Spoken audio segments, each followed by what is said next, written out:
Good morning. Welcome to the Hope Academy as Senior Professionals monthly program.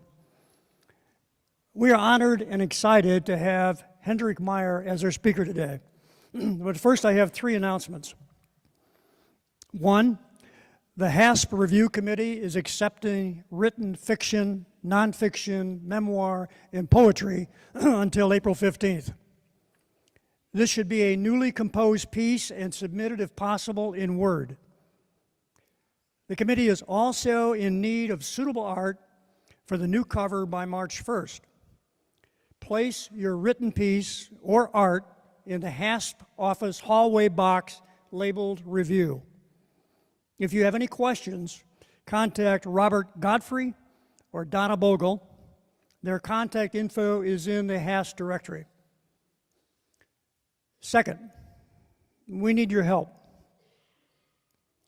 Curriculum wants to expand the number of courses that are presented by HASP members. And perhaps you have thought about presenting a course, but are uncertain about how to proceed. On February 25th at 1:30 and March 14th at 9:30, we will offer a tutorial to inform you about how to design and present a HASP course. Attending one of these sessions will not obligate you in any way.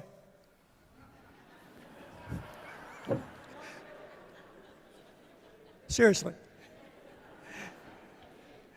We'd love to have you sign up for one of these sessions. Please call the office if you can join us. And three, the Celtic Women Dinner and Concert trip to Benton Harbor on March 11th is now open to guests. And I was told by Chet this morning that the seats are very good. So please invite somebody that, I don't know how much room we got left, but there is openings. Carla Verschure, our membership chairperson, will now introduce guests and new HASP members.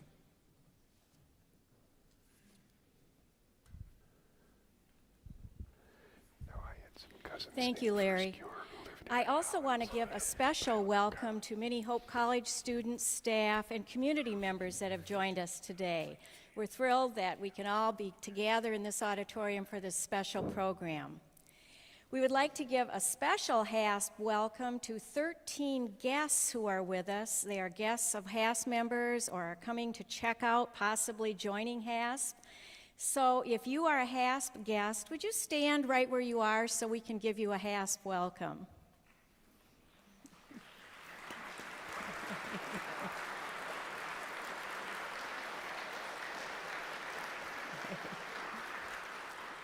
Thank you, and we hope to see you at future meetings. Now I would like to welcome 10 new members who have officially joined HASP. They're sitting in the front rows, and as I call your name, would you stand up and turn around so everybody can get a good look? Nancy Carlson, Carolyn Chambers, Richard Chambers,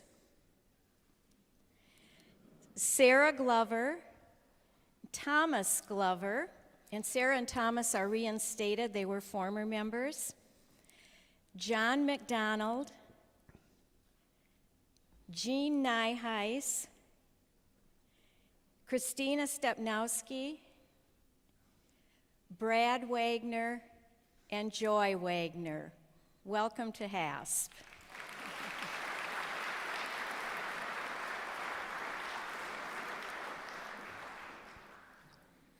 Thank you, Carla. It is my pleasure now to introduce you to Dave Vanderwell, our monthly program chairman, who will introduce our speaker.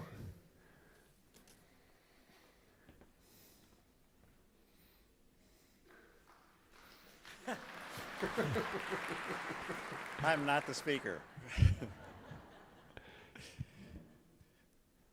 It was a bit over a year ago when I opened the Wall Street Journal, and those of you who get the Journal know that they do book reviews fairly regularly, and there was a long review on a book about Arthur Vandenberg.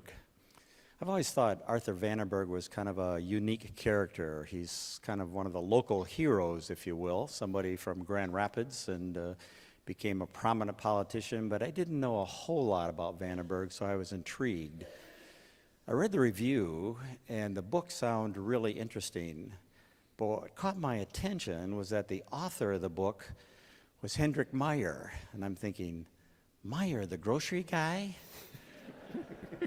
wrote a book about Arthur Vandenberg, and I thought, how could this be? So I bought the book and read it and was kind of captivated by the Vandenberg story. A very unique personality who had a profound impact on our country, and this morning we're going to get a chance to hear that story a bit about Vandenberg. Hank Meijer is the executive chairman of Meijer Corporation, founded by his grandfather, and obviously an important part of many of our lives these days on a daily basis. But Hank began his career post-college as a journalist before going into the family business, and so he comes with a background of writing, and I think you'll enjoy this morning's presentation by Hank Meijer. So will you please welcome Hank Meijer to present on Arthur Vandenberg.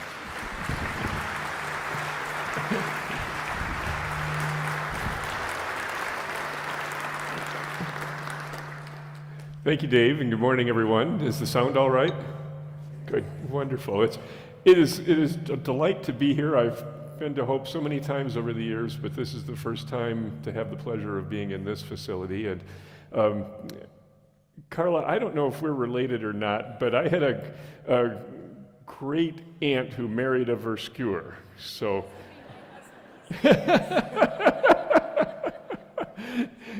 And Mark Lewison and I overlapped briefly in old years at the advanced newspapers and the Grand Rapids Press. So I feel like this is a wonderful place with a lot of old friends and new friends.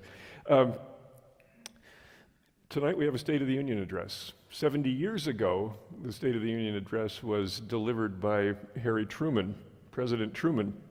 And in that address, he asked Congress to approve American membership in NATO, the North Atlantic Treaty Organization. Probably the most successful peacetime alliance in human history. And NATO is in the news again these days. Congress did approve that treaty, and that story and the world-shaking events that led to it have many chapters, but a pivotal one begins right here in West Michigan with the local boy who made it possible. Back in 1990, when I started researching this book, if you walk down the street in Grand Rapids, as some of you surely have, and someone asked who Arthur Vandenberg was, most people thought he might be related to the owner of the jewelry store by that name. He wasn't, but he had become that forgotten. And it's funny how history seems to conspire to elevate some people and their legacies and obscure others, and you could say that happened to Arthur Vandenberg. If I get my slides right, you will recognize, though, the other character in this picture. And when we start today, we'll start with a very familiar face, our 38th president. Well, this is back in 1946. Arthur Vandenberg was becoming a world figure when he met a young lawyer just out of the Navy. The distinguished senator with a comb-over haircut and a puffed-up ego was back in town only briefly, stopping by his office at the Pantland Hotel. He'd just come from a post-war peace conference in Paris, and Jerry Ford was hanging out his shingle with a local law firm. But he was also the fresh face of what was called the Homefront movement, which was a group that included his father that was challenging the corrupt Republican machine that controlled state government and led by someone people in this room will have heard of, Frank McKay. 2 years later, in 1948, Vandenberg was fuming over the refusal of his own hometown congressman, a fellow named Bart Yonkman, to support his efforts to win approval of the Marshall Plan and other important legislation after World War II. And he was happy to see a challenge to the Republican incumbent, and he let it be known that he was backing Jerry Ford. But our story today really begins back at the start of the 20th century, when a teenager just out of Grand Rapids Central High School fell under the sway of the most exciting politician of the era, Theodore Roosevelt. Arthur Vandenberg was born in 1884, the son of a harness maker who nearly went broke when Arthur was 9 years old. And Arthur was trying to help support the household, and that launched him on a career as an entrepreneur. He set up a delivery business. He and some friends would push cartloads of shoes from a factory in downtown Grand Rapids to the Union Depot. And he was something of a prodigy in government studies. Now, he claimed he'd been reading the congressional records since he was 14. I have no corroborating evidence. We have to take him at his word. But his first job after graduating from high school was working at a biscuit factory in downtown Grand Rapids. And he was fired the day that he left his desk to join a campaign parade for the charismatic young governor of New York, Teddy Roosevelt, who came to town in the fall of 1900 as a candidate for vice president of the United States on the ticket with William McKinley. Now, young Vandenberg was fired and he was inspired. And I often think of 60 years after that, when a generation was inspired by John F. Kennedy, and more recently, a lot of people were inspired by Barack Obama. I think Teddy Roosevelt had that effect on someone of Vandenberg's generation. He was fired and he went down the street and he got a job as a reporter for the Grand Rapids Herald, where he quickly became the paper's most prolific correspondent. He covered the police beat and City Hall. His first byline, just a few weeks later, came with a full-page story on the Electoral College. And he was a regular Republican, even at that age, when the city and the state and much of the country, really outside the South, was mostly Republican. He was not yet 22 when the longtime editor died, and the paper's owner, Republican Senator William Alden Smith, tapped him to be the editor. And he had just married his high school sweetheart, a West Side Grand Rapids girl.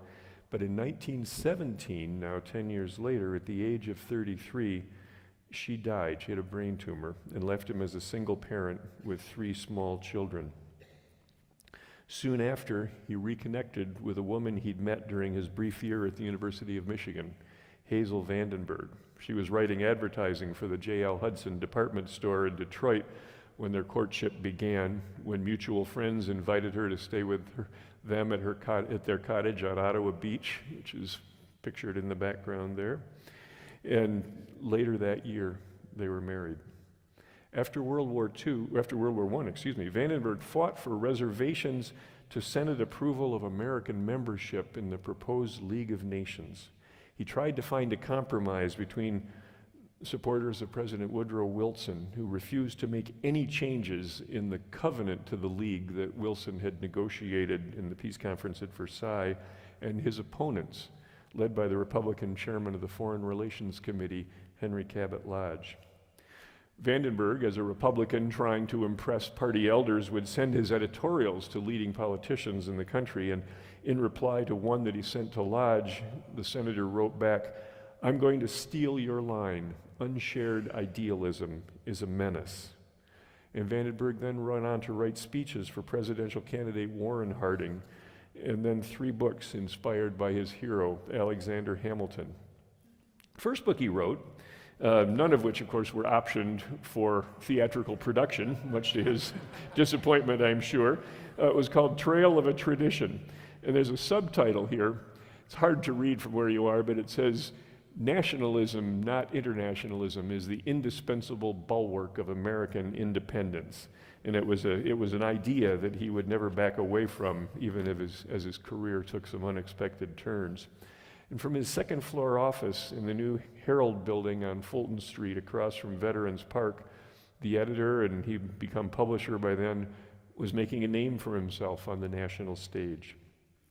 He was also preparing to chase his dream and run for the United States Senate in 1928 when the incumbent Democrat, Woodbridge Ferris State College then, Ferris Institute, died, and Vandenberg was appointed to his seat.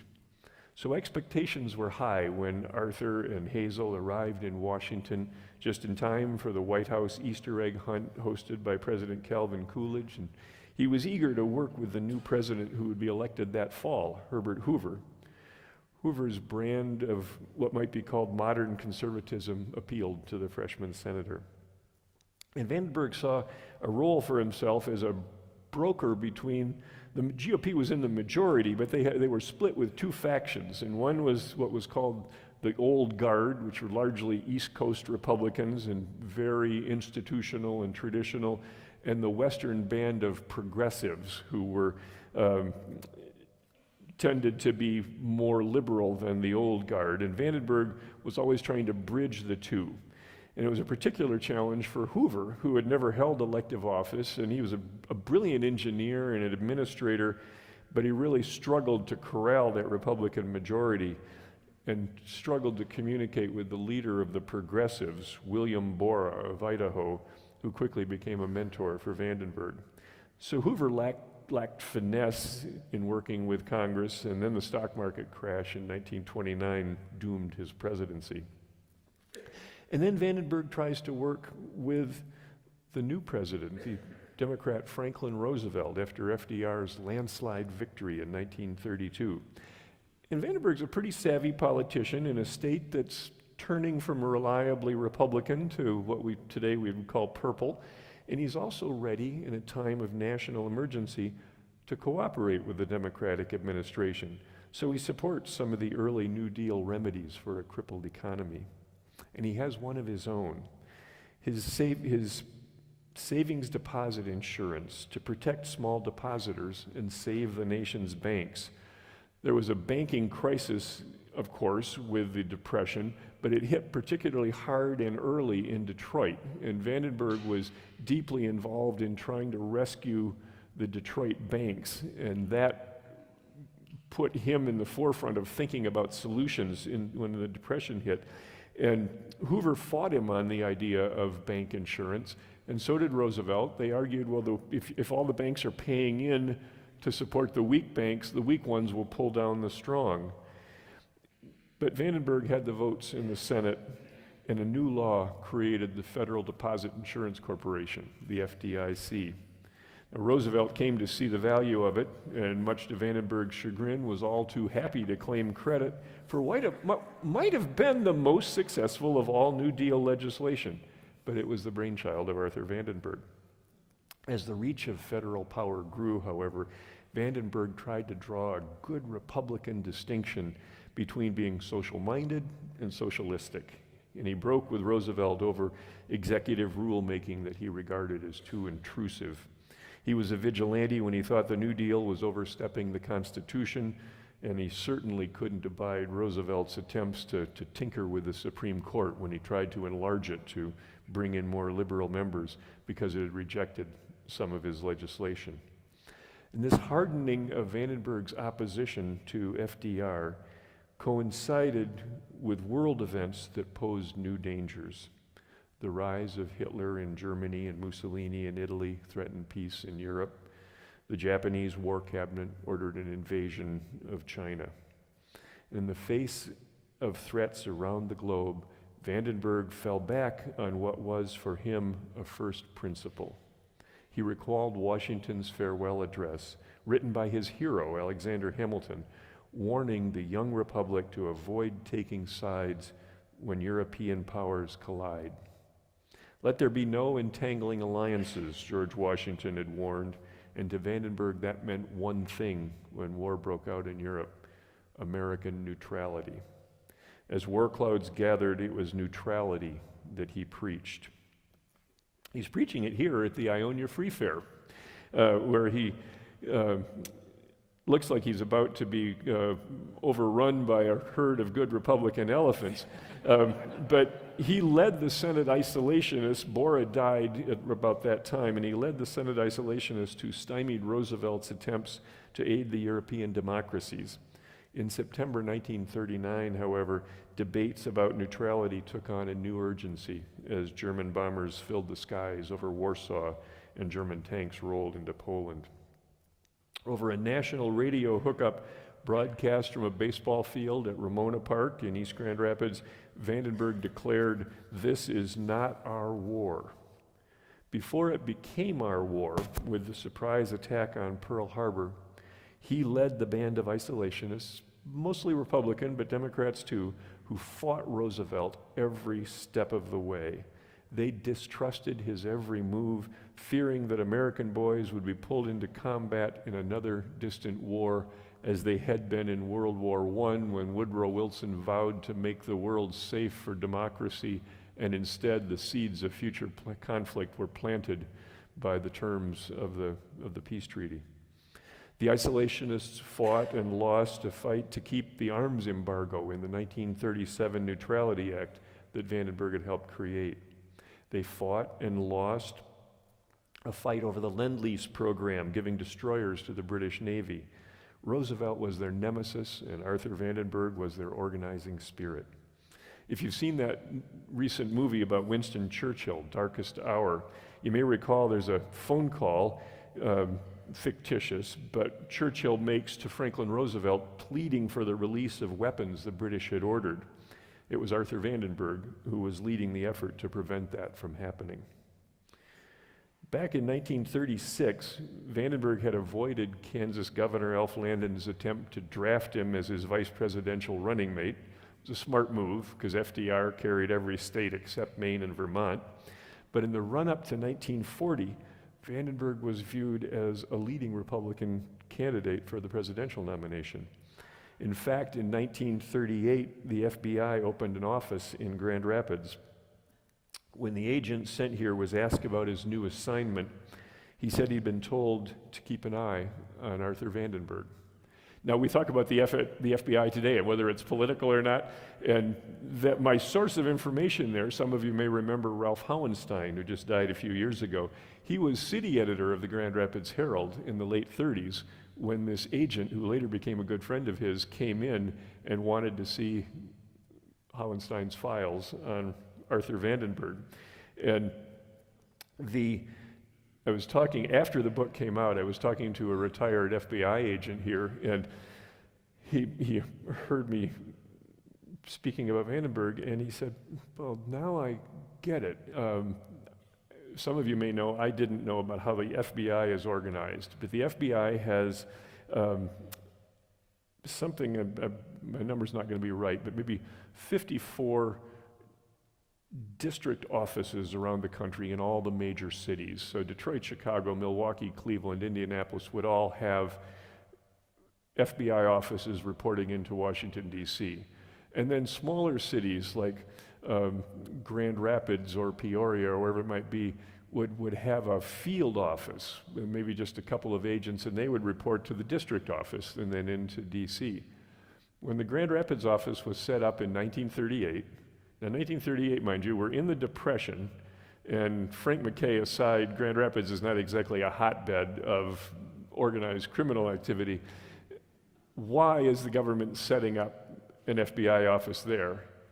And it turns out it wasn't set up as a field office. It was set up reporting directly into J. Edgar Hoover. So I think that's my corroborating evidence for Ralph Hauenstein's assertion of what the FBI agent said.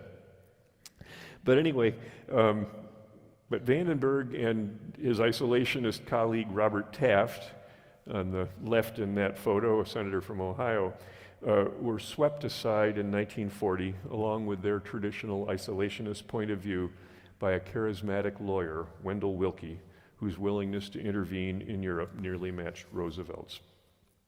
Pearl Harbor made Vandenberg's isolationism look obsolete, and America was soon all in a global war. As the war began to turn in favor of the Allies, who had been dubbed by FDR the United Nations, Republicans faced two big questions. One was partisan. Wendell Willkie was what might be called a rhino. He'd been a Democrat before he ran for the Republican nomination. He was regarded by most of the GOP establishment as an opportunistic interloper. Any comparisons with the present day will get very confusing. And his nomination reflected a deep schism in the party, one that is still with us today, between the isolationists or unilateralists on the one hand and the internationalists, or those who believed in broader global cooperation, on the other. And so if the Republicans were going to have a chance to win the presidency in 1944, and here they'd been out of power for a dozen years and they weren't used to this, these factions needed to come together. But how? The other question was on the minds of Americans of all political stripes. What would the world look like after the war? The tide was turning. We didn't know how many more years the war was going to go on, but it was clear that at some point the Allies would prevail. And what role should the United States play this time after the war? Would we retreat again as we did after World War I? Then Vandenberg's editorials had faulted Wilson and the League of Nations. Now the question was whether and how nations of the world might organize themselves to avoid future catastrophes. And Roosevelt wasn't saying. Senators and congressmen had all kinds of ideas. Bills were bubbling up in congressional committees. But FDR, and I think very properly, was Dr. Win the War. He did not want to rock the boat or risk alienating our allies when you start talking about post-war plans. The Soviets had designs on their neighbors. The British had an empire they wanted to reclaim. And then Roosevelt was really a one-man band in foreign policy. In fact, his State Department was often on the sidelines. When there were important missions to meet with foreign leaders, it was Harry Hopkins who went to see Churchill or Stalin, not the diplomats at the State Department. To answer that first question about Republican unity, the GOP called a meeting of the leading elected officials from around the country to be held at the Grand Hotel on Mackinac Island on Labor Day weekend, 1943. And Vandenberg was chosen to chair the foreign policy group challenged to find common ground between these factions in the party. Some of you may recognize here the porch at the Grand Hotel with Van reclining enjoying the view. Not for the first time, he looked for a middle way. In this case, between the isolationists who wanted nothing more than to wash their hands of the world, bring the troops home after the war, and many of these were his longtime friends and allies, and the Willkie adherents who held varying ideas about world federalism and international police force, certainly a revived League of Nations. Republicans came out of that meeting at the Grand with a statement they could run on and an expression of support for some sort of world organization that went beyond anything Roosevelt or the Democrats had yet offered. The wonderfully ambiguous, grandly named Mackinac Charter set the stage for things to come.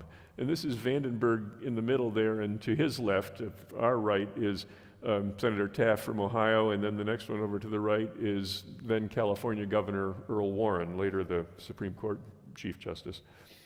When I succeeded in putting 49 prima donnas together, Vandenberg told Henry Luce of Time magazine, and it certainly took one to know one, I discovered the necessary formula. For Vandenberg, compromise was almost an art form. He was moving away from isolationism.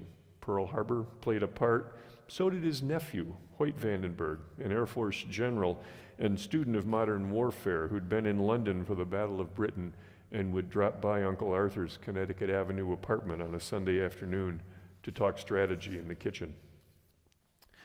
Vandenberg's mistress, probably planted by British intelligence, probably had much less influence, but it's just kind of fun to mention it anyway. By contrast, he relished the favorable press response to the Mackinac Charter as the GOP suddenly grabbed the spotlight. Because Roosevelt had been keeping the lid on all this post-war discussion, suddenly Vandenberg finds, well, I'm stepping out in front here in kind of an unexpected role, speaking in favor of what would become the United Nations.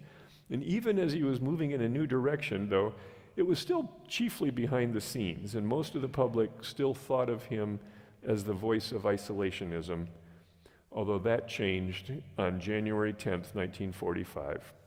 The Allies were winning the war, closing in on Japan, island by island, pushing across the Rhine into Germany, and a weary Roosevelt, in poorer health than anyone knew, was about to leave for the Russian resort of Yalta on the Black Sea to meet with Stalin and Churchill to talk about what to do after the collapse of the Third Reich was drawing near. And Vandenberg was worried. Neither he nor his colleagues knew what the three leaders would be deciding or what deals FDR might commit to on our behalf. He had to speak up. He needed to write a speech. And on January 10th, he rose in the Senate to propose a post-war security treaty among the victorious Allies to ensure that Germany would never again wage war on its neighbors. Boom. This was the Senate's leading isolationist calling for an American commitment to an entangling alliance with countries that had fought 2 world wars in the last 3 decades. It was, as one correspondent said, the speech heard round the world. It was a renunciation of beliefs he had espoused for 25 years. When asked about Vandenberg's speech, Roosevelt spoke dismissively, but the White House made a hasty request for 50 copies before the president departed for Yalta. And within months, the world and Vandenberg's place in it changed very quickly. Roosevelt returned from Yalta knowing that he had no choice if he was to avoid Woodrow Wilson's fatal mistake with the League of Nations after World War I, other than to appoint Vandenberg, the leading Republican voice on foreign policy, as a delegate to the conference to be convened in May 1945 in San Francisco to create the United Nations.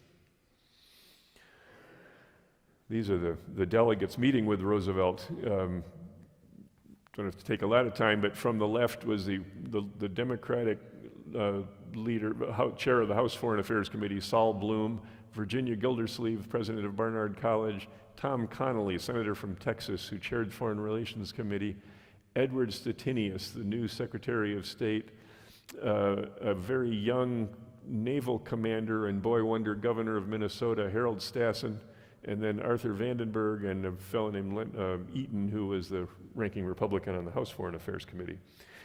And then Franklin Roosevelt died. And Vice President Harry Truman had had lunch once with the president since the election. He was a neophyte in foreign affairs. Although a decisive one, he quickly announced that the UN meeting would move ahead. And since Roosevelt had often worked around the State Department in crafting foreign policy, his new young Secretary of State, Stettinius, was a marginal player. And Vandenberg's Democratic counterpart on the delegation, the Foreign Relations Chairman Tom Connolly, was a canny old politician, but of limited range. And that left Vandenberg, the Republican who had come to speak out first in favor of such an organization, to emerge as the most influential American delegate.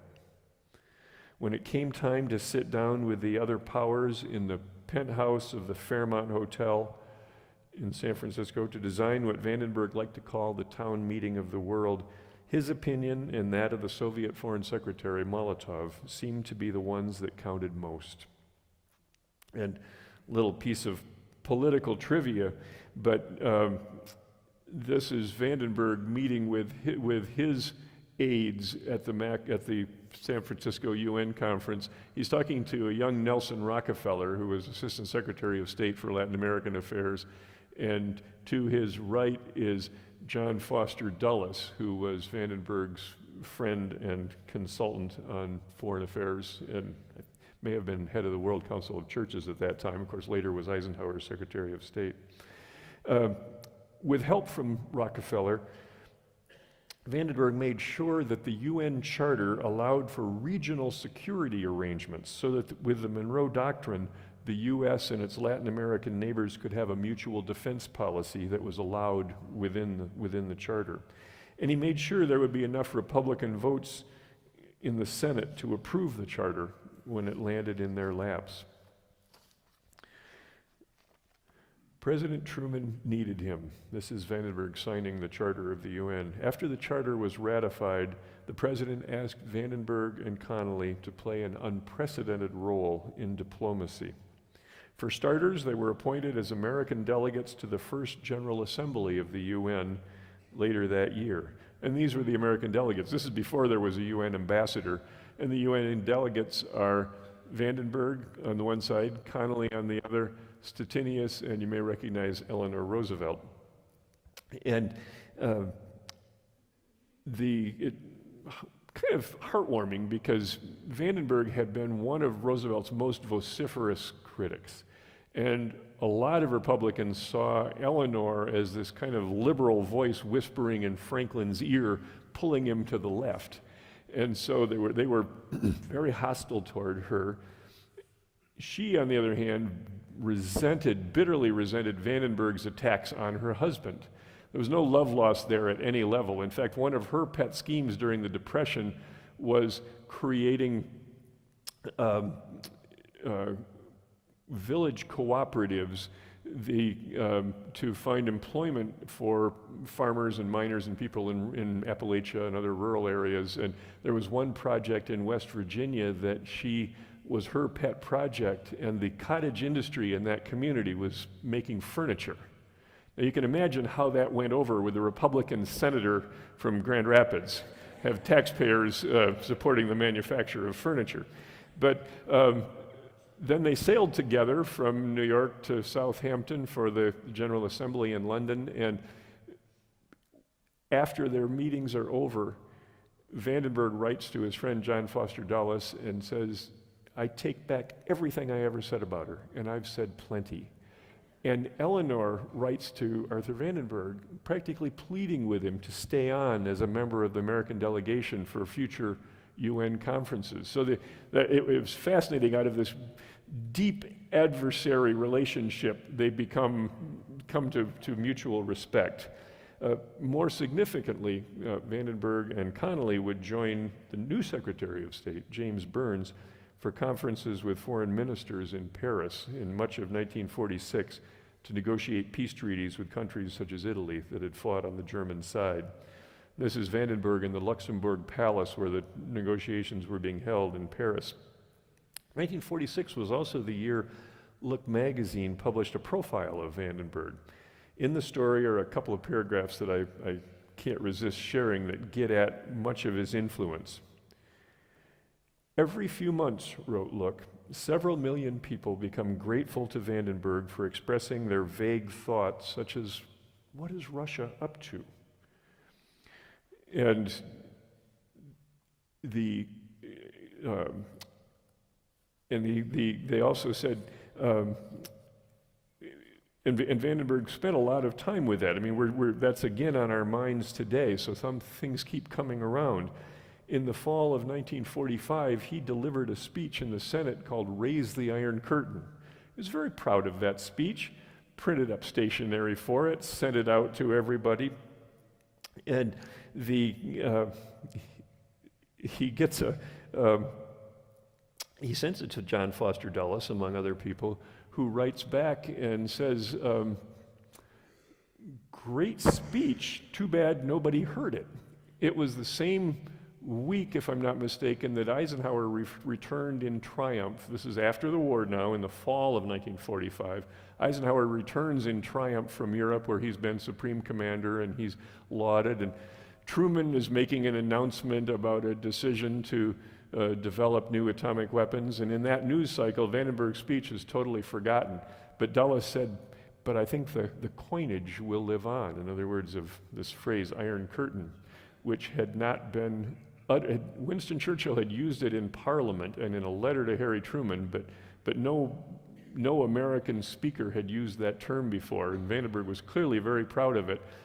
Fall of 1945. It's not until the spring of 46 when Churchill delivers a commencement address in Missouri that the phrase Iron Curtain catches on and becomes popular. So one more opportunity for Vandenberg to get famous that he missed out on. But he was the master politician in his ability to be flexible and principled at the same time. And he had the credibility as a former isolationist that went with being the reformed sinner. He'd always wanted to write a biography of St. Paul, although his conversion was a little more drawn out. He returned to Grand Rapids in November of 1946, the night before Election Day. He had not delivered a single campaign speech, and yet he was overwhelmingly reelected. He was becoming something of an oracle. that Look magazine story said, "It might take a whirling dervish to follow the pros and cons of Vandenberg's Senate votes over the past 18 years, but Vandenberg has whirled as the American people have whirled." Or as one of his fellow senators put it, "Van changes his mind about as often as the average American, but slightly earlier." And I think there's sort of an understated hint of genius in that idea of slightly earlier. That means you're not so far out in front that you're a leader without followers. And he was no visionary, but he could express and shape the temper of his times. Or as Emerson said in his essay, Self-Reliance, and Vandenberg was a fan of Emerson, "Speak what you think now in hard words, and tomorrow speak what tomorrow thinks in hard words again, though it contradict everything you said today." In other words, be ready to change and willing to when the time is right, and that's what Vandenberg was doing, and bringing millions of Americans who are anxious about the future along with him. And that made a big difference when Truman asked for support of the Truman Doctrine, calling for the U.S. to help nations threatened by communist subversion. More specifically, he was supporting Truman when the president asked Americans to pick up the baton from the impoverished British and aid the governments of Greece and Turkey against Soviet pressure. Now, Vandenberg at that point was president pro tem of the Senate when the Republicans retook the majority in 1946. So he's behind Truman in this picture, but he was also frequently presiding over the Senate.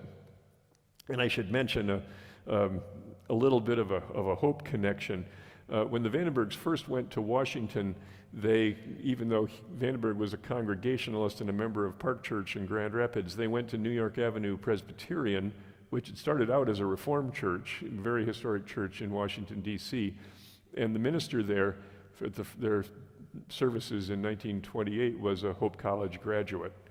And that church also was later the home of a Scottish Presbyterian minister named Peter Marshall, a man called Peter, who then became Senate chaplain, and in that role worked closely with Vandenberg, who was president pro tem of the Senate, to craft his opening prayers at each time the Senate came into session. And Vandenberg would talk with him about what was on the docket for that day, and Marshall would respond accordingly, and they became very close before Marshall died quite young. But he had lots of time when he was presiding over the Senate, and often I think it got a little boring, and he did these elaborate doodles. And I probably didn't do enough to psychoanalyze it, but it's clearly the work of a very tidy mind. But his leadership also made all the difference when Secretary of State George Marshall proposed an unprecedented aid program to help the European democracies rebuild their shattered economies after the war. And this is Vandenberg with Marshall. And Truman had the political sense to call this European recovery plan the Marshall Plan, after the revered general.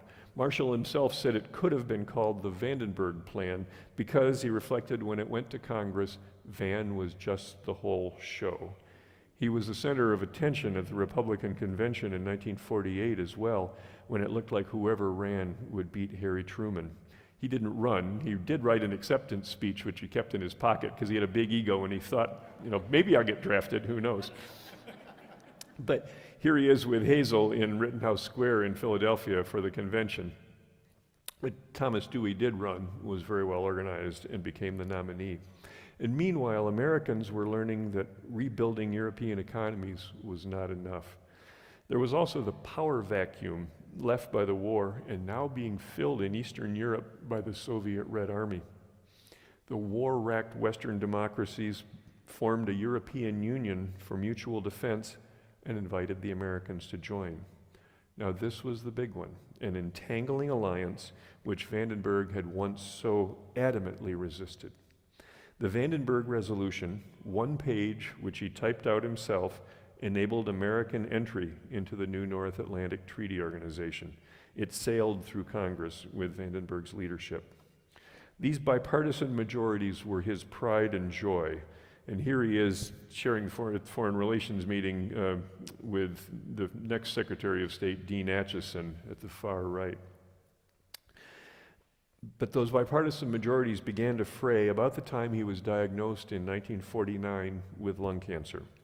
After fighting fellow Republicans in the House to secure funding for NATO military aid, he was flown to Ann Arbor for an operation that removed half of his left lung. As Mao and the communists emerged victorious in China, Vandenberg was headed back to Morris Avenue in Grand Rapids, to the house he had built as a young editor in 1907. As he lay dying, he cherished the chatty notes he received from General Marshall, who reminisced about the days when Marshall's Undersecretary of State, Robert Lovett, came by the Vandenberg apartment to flesh out NATO and other significant initiatives. It would have been a great relaxer to sit down and have a drink with you and Bob Lovett and decide just how we were going to manage the world and then have done it, Marshall wrote. And Vandenberg replied, "Those were truly great days. Looking backward, it is really quite amazing how well we and the world got along together." But times were already changing. Not only had bipartisanship, suffered amid recriminations over who lost China, but a young Republican senator from Wisconsin named McCarthy was fomenting fear with wild accusations of communists in the Truman administration, and war had broken out in Korea. The bipartisan bonds were coming apart, and Vandenberg was not there to patch them up. And that brings us full circle back to Western Michigan. When Vandenberg died in April 1951, his slide into relative obscurity began. News of his death, just like that speech, news of his death was overshadowed by General Douglas MacArthur's return to the U.S. to address a joint session of Congress. The general, so recently relieved of his command by President Truman, ended his speech with a line about how old soldiers never die, they just fade away. But the eulogies began to pour in, with bipartisanship giving way to the McCarthy era and increasing polarization. Journalist Edward R. Murrow paid tribute to Vandenberg for his CBS radio audience with words that I'll close with today. "We are now divided, bitterly, hysterically," Murrow observed. And then he noted of Vandenberg, had he lived, he would have gloried in this conflict and steadied it. And he would have been confident that at the end of the day, little men of loud voice and small faith will yield to the collective judgment of the American people. Thank you very much.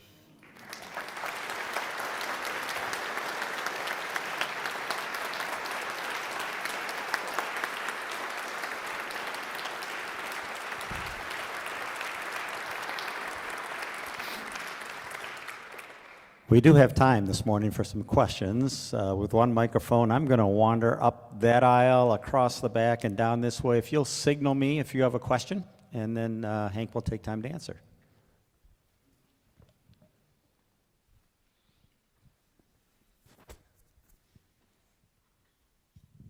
Thanks, Hank. Sure. I just wondered if Bill Vandenberg from Holland, who had the Oldsmobile dealership, and his sister Sis Daniels, were they niece and nephew of Arthur? Do you know? I don't think they were relatives.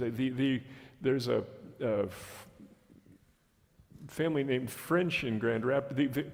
Vandenberg had two. His father's first wife died after they had two children who were born back in upstate New York before Arthur's father, Aaron, came to Grand Rapids. And one of them settled in Lowell, Massachusetts, and one in Milwaukee. And in fact, it was Hoyt Vandenberg, who became the Air Force general, was the Arthur's half-brother's son. Came from Milwaukee to Grand Rapids to get appointed so that Vandenberg could get his boss, William Alden Smith, then senator, to appoint Hoyt to West Point. But he had no local siblings and cousins. His wife's maiden name, first wife, Elizabeth's maiden name was Watson, and she had a couple of sisters. One of them married a fellow named French, who lives in Grand Rapids, and one of them married a fellow named Hankey, who lived in Petoskey. But I am not aware of any Vandenberg side relatives in Michigan. And I would have loved to have found them, but so I don't think those Vandenbergs are related. I don't have any evidence of that. With Vandenberg's balanced and observational expertise and good insight, what would be something that he might say about our times in recent months in America? That's a scary question to try to answer. I mean, I should back up and say Vandenberg tried that idea with his first book on Hamilton his second book on Hamilton was called The Greatest American, where he asked all kinds of VIPs around the country who they thought was the greatest American, and some would say Lincoln, and some would say Washington, and basically he used that as an excuse so he could say Hamilton and make his case for Hamilton. And then his third book was basically about what would Hamilton do if he were here today in the 1920s, and so that's dangerous territory to say, what would Vandenberg do if he were there? I'm terrified to answer it because he would have been absolutely lost. Would he have been like a Mitch McConnell who's sort of stepping back and saying, oh boy, I don't know what's going on? Or would he have been more outspoken like maybe a Mitt Romney? I don't know. He really didn't like populism, which in his day was coming up more in his youth was coming up among the Democrats, William Jennings Bryan and folks like that. Let's get away from the gold standard, and the panic of 1893 when Vandenberg was 9 years old and his father was nearly bankrupt. Grover Cleveland was president, and so they blamed that on the Democrats, and so he didn't like populism in any form. He would have been kind of an elitist in a way of saying, wise people need to be a part of things, and we have to let cooler heads prevail, so to speak. So he would be absolutely struggling. I mean, it would be a little like the challenge with President Ford, who regarded Vandenberg as one of his heroes, and their views would have been very similar, where they could get elected, but could they get nominated anymore? Could they win their own party's support in these polarized times? Because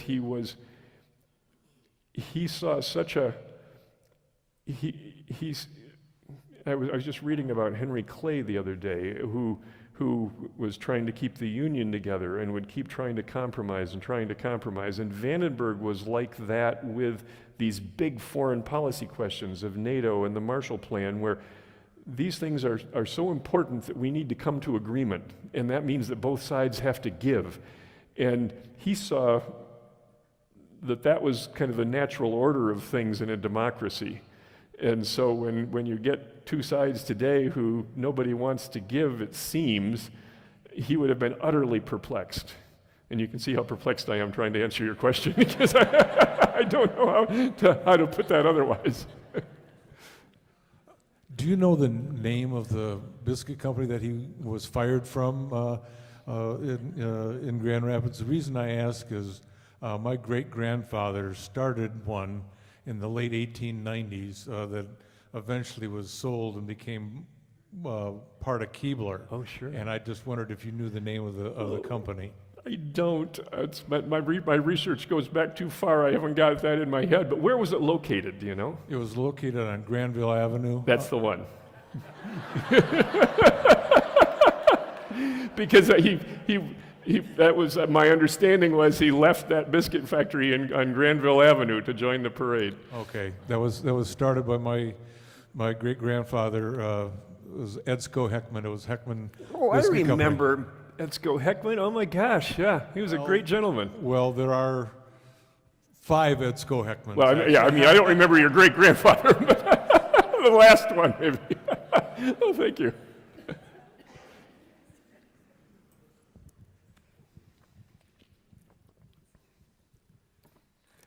you've told very interesting stories about Vandenberg's role on the national and international scene, but as a senator from Michigan and with his Grand Rapids roots, did he ever bring any political prizes, or did he have any direct impact on West Michigan?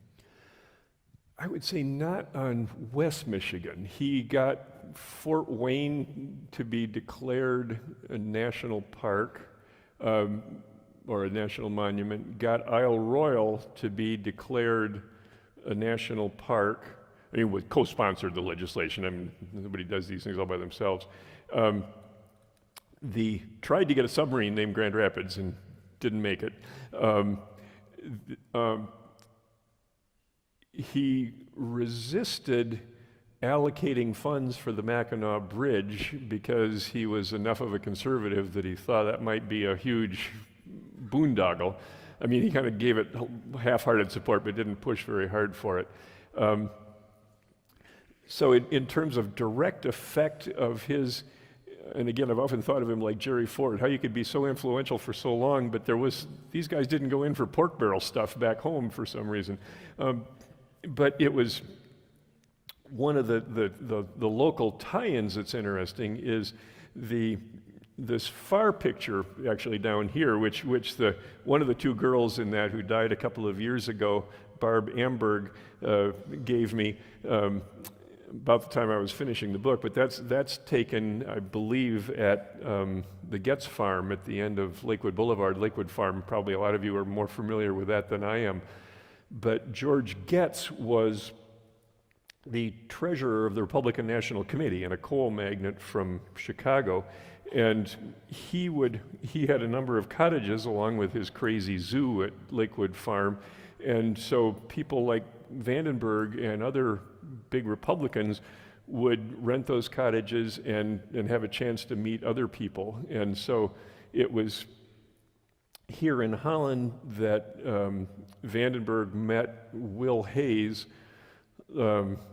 later of the Hayes Commission of movie censorship fame, but before that a Republican leader out of Indiana who became Harding's campaign manager. And Vandenberg then, as a young newspaper editor, is being asked to write speeches for Harding by Will Hayes because the two of them had met at Lakewood Farm. So he did a lot of the writing for his books during summer recess at Lakewood, and so that strong Holland tie, but legislatively, not much. Well, he again, not specific to that, but when Truman was setting up the Marshall Plan, and Vandenberg wants to get it off on the right foot and win Republican support, Truman wants to have it run out of the State Department as kind of another federal bureaucracy. And Vandenberg says, no, if this thing is going to get if I'm going to support it and the Republicans are supported, it needs to be an independent agency. And so Vandenberg and Truman wanted to make Dean Acheson, the administrator, who was then Undersecretary of State, the administrator of the Marshall Plan. And Vandenberg said, no, that'd be too political. And so Paul Hoffman, who was the president of the Studebaker Motor Car Company out of South Bend, was Vandenberg's recommendation to run the Marshall Plan. And Truman had the wisdom to listen to that. And the Marshall Plan, by all accounts, was incredibly, for such a massive program, efficient and uncorrupt and everything else. And but I'm getting far removed from what you were saying. Legislatively, he fought to keep Selfridge Air Base open north of Detroit. Worked on the international bridge. That'd be the one in Detroit to Canada. Isn't Ambassador Port Huron? I get those two confused. Blue Water, okay, Ambassador Bridge, thank you, yeah. But those were, but nothing specific to West Michigan came out of his long career.